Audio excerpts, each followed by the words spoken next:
الشعب الفلسطيني الرابض على أرض الرسالات السماوية، فلسطين أولى القبلتين وثالث الحرمين، مهد السيد المسيح عليه السلام. من أجل هؤلاء الذين يدافعون عن الأرض العربية والمقدسات العربية والكرامة العربية، دعمهم واجب ديني، واجب قومي، واجب إنساني. مشاهدينا في كل مكان، أنتم بدأوا اليوم لدعم انتفاضة الأقصى على الحساب رقم 124 448 124 448 البنك العربي فرع المهندسين. تقبل التبرعات في جميع فروع البنك العربي، يمكن التحويل إليه من أي بنك آخر أو فروعه.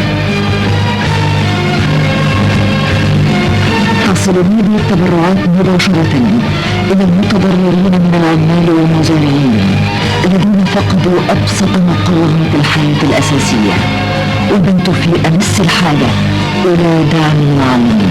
تبرعوا من أجل انتفاضة الأقصى، تبرعوا من أجل فلسطين.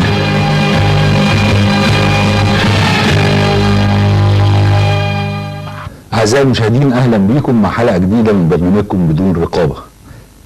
يوم 11 سبتمبر الماضي كلنا تابعنا على شاشات التلفزيون وعبر الجرائد والمجلات اللي حصل في الولايات المتحدة الأمريكية. بالتأكيد مفيش إنسان سوي في العالم ما حزنش وتألم لآلاف الضحايا اللي راحوا نتيجة لهذه العمليات. أيضا ما اعتقدش ان في انسان سوي ما يكونش قلقان النهارده ومتوقع قدر كبير ايضا من الحزن والالم في عمليات الانتقام التي قد تطول عدد واسع من الابرياء ايضا. احنا بنفهم دايما ان المجرم اذا ثبت اجرامه يعاقب، انما ان ابرياء يعاقبوا ده شيء بنرفضه، سواء ده كان في امريكا او في افغانستان او في فلسطين. طوال الايام الماضيه كان في تلال من التحليلات والاخبار والمتابعات المستمره لهذه الاحداث الهامه اللي بتترخ يوم 11 سبتمبر تاريخ جديد للبشرية. بتتوقع عديد من التحليلات انه هيبقى في خريطة جديدة جغرافية وسياسية للعالم.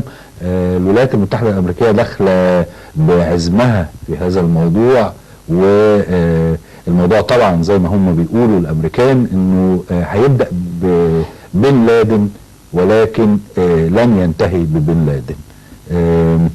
النهارده هنحاول من خلال هذه الحلقه ان احنا نتجاوز كل التحليلات اللي اتقالت في الايام الماضيه، ونحاول نتصور الاحتمالات بتاعه المستقبل بتاعه بكره. كل الناس في جميع انحاء العالم في قدر كبير من القلق والتوتر الناجم عن احساسهم بعدم الامان تجاه بكره. بكره هيبقى فيه ايه؟ هيبقى فيه حرب عالميه ثالثه؟ هيبقى في حروب متتالية لمدة 10 سنين زي ما بتصرح بعض المصادر الرسمية الأمريكية، ويمكن أكتر من 10 سنين. طب الاقتصاد هيحصل إيه؟ طب الكساد هيحصل إيه؟ طب إحنا هينبنا من الحكاية دي إيه؟ خريطة الشرق الأوسط، طب القضية الفلسطينية، طب الدول العربية المعنية بالدرجة الأولى بهذا الاتهام، باعتبار إن في تأكيد من أول لحظة من يوم 11 بعد ساعات من الحادثة بدأ أصابع الاتهام توجه إلى العرب وإلى المسلمين، بعض العرب وبعض المسلمين. طب الدول العربية لغاية النهاردة ما فيش اجتماع موحد عشان تقول هي هتعمل ايه وهي معنية بالدرجة الأولى بهذا الموضوع. عموما كل ده هنحاول من خلاله ان احنا نتعرف على المستقبل القريب، ورب يكون مستقبل اقل اظلاما واقل عنفا مما هو متوقع. بيسعدنا بيشرفنا ان يكون معنا اليوم الاستاذ الكاتب الكبير الاستاذ عبد المباشر نائب رئيس تحرير جريده الاهرام. كان يشرفنا ايضا الاستاذ الدكتور محمد السيد سليم مدير مركز الدراسات الاسيويه بجامعه القاهره. كان يشرفنا ايضا السيد الاستاذ اللواء طلعت مسلم الخبير الاستراتيجي. كان يشرفنا ايضا الاستاذ الدكتور حسن ابو طالب مساعد مدير مركز الدراسات السياسيه والاستراتيجيه بالاهرام. سياده اللواء طلعت اتفضل حضرتك. يعني انا عايز اقول اولا يعني انا اعتقد ان ما حدث لا يمكن ان يكون بواسطه منظمه لا عربيه ولا اسلاميه. مش لحاجه الا لان ما فيش منظمه عربيه او اسلاميه اثبتت ان لديها قدر من الكفاءه والفعاليه يرشحها لانها تقوم بمثل هذا الدور، وبالتالي الامر يعني في رايي انه مستبعد تماما.